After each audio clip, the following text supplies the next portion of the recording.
Esta manifestación era inicialmente pacífica, pero después se ha desbordado. Pese al número de policías muy superior al de manifestantes, los han desbordado. Se han mezclado con la gente que estaba mirando y, curiosamente, en Hong Kong, que todo el mundo es muy pacífico y no está acostumbrado a este tipo de altercados, se han puesto a apoyar a los manifestantes.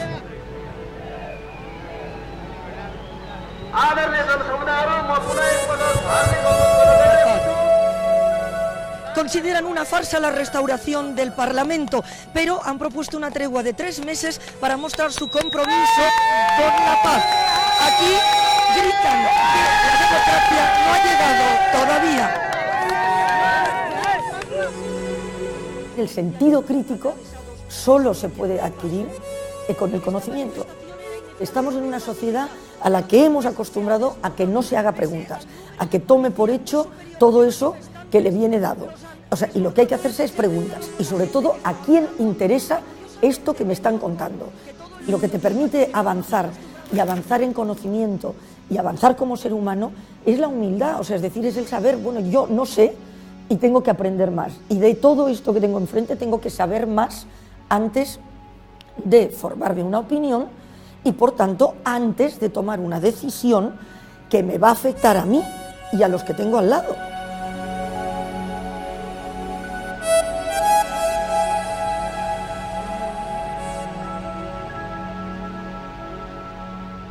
Hablar de las señas de identidad del reporterismo en nuestro país adquiere su máxima expresión en la figura de Rosa María Calaf.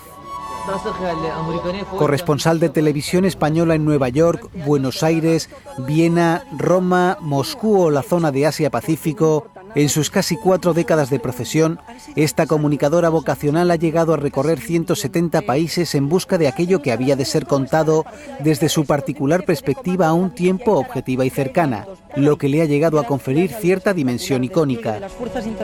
Tras su paso por un seminario sobre medios de comunicación e inmigración organizado por la Universidad de Cádiz, hoy en Tesis conoceremos a esta incansable trotamundos que ha hecho del periodismo una auténtica y honesta forma de vida a imitar. Es cierto que se ha hecho poco y confuso, que el gobierno y algunas organizaciones han acelerado proyectos para hacerse la foto, también lo es que no es fácil encontrar el equilibrio entre la prisa por resolver necesidades y la calidad. Cuando entré en periodismo, en la escuela exigía entonces una memoria en la que tenías que explicar por qué querías ser periodista y tal, y tenías que definirte.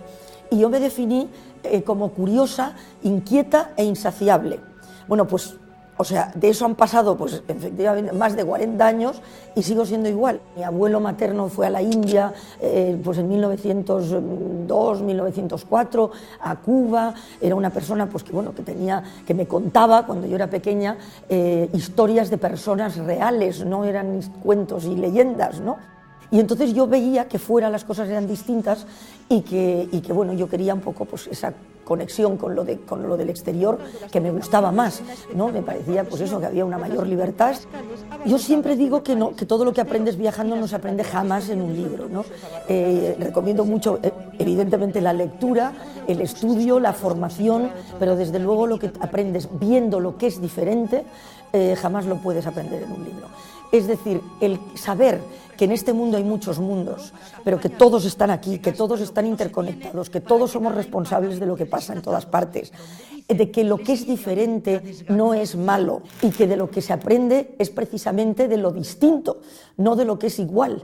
Entonces todo eso es algo que aprendes precisamente cuando te mueves y ves que la gente en el fondo en todas partes quiere un poco lo mismo, que es pues eso, una vida digna con la gente que quiere. Es decir, cuando uno viaja, conoce.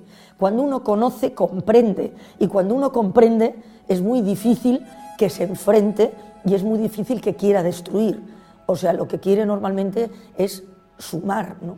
De aquí salen hoy las urnas hacia los distintos colegios electorales. No las habrá en zona controlada por las fuerzas tamiles, pero sí a 1 kilómetro en tierra de nadie.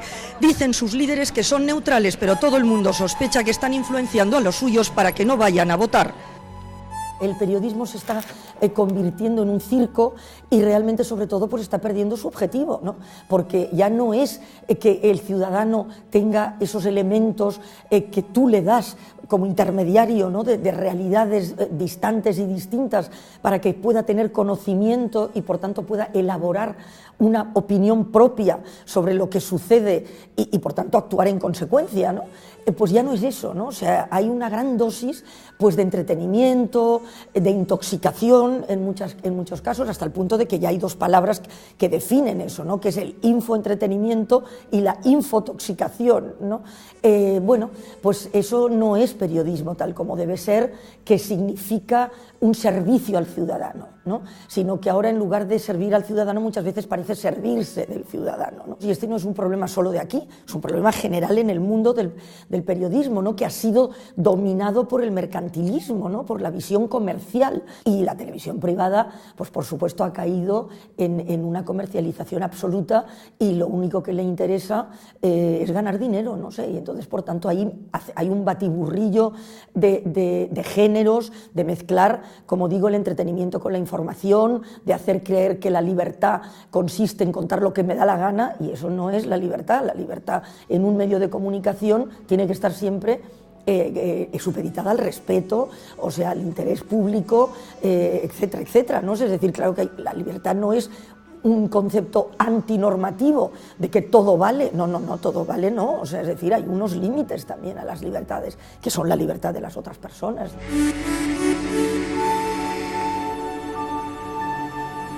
Doreen y Jude comienzan con esperanza una nueva etapa de su vida, decididos a seguir adelante. Esta es en este momento la consigna en Sri Lanka. Si nos fijamos, pues la humanidad nunca ha vivido tan bien, en lo material desde luego, como ahora, ¿no? Es decir, con la posibilidad, nunca ha habido una tecnología que permite un progreso, bueno, pues como en este momento. Nunca ha habido tanto acceso a la educación de tanta gente en el mundo. Y sin embargo no somos capaces de crear un mundo justo y un mundo en paz. Entonces hay algo que hacemos mal, ¿no? Y entonces en eso es en lo que nos hemos de concentrar. Pero hay mucha gente que está pensando en ello, dándose cuenta de que el esfuerzo individual cuenta, porque tenemos esa cosa de que ¿yo qué voy a hacer, pobre de mí?, ¿no? Pues no, o sea, todos en nuestras pequeñas cosas podemos cambiar las actitudes, ¿no?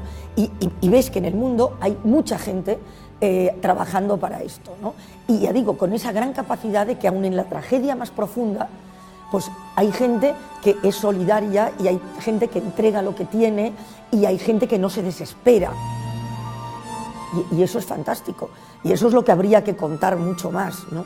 Una cultura de paz consiste lo mismo que una cultura de violencia, consiste en un mismo esfuerzo. Es decir, que lo que hay que conseguir es ir hacia lo bueno. Y todo esto se aprende, pero se aprende evidentemente si tienes una disposición para aprender. Si vas completamente cerrado en tu mundo, pues no. Y yo creo que claro que todos hemos aprendido, o sea, porque además bueno, pues tú tienes básicamente, en fin, una parte buena y una parte mala, como todo ser humano. Entonces, claro, lo ideal es que te vayas por la mejor, o sea, porque no todos somos totalmente buenos ni totalmente malos.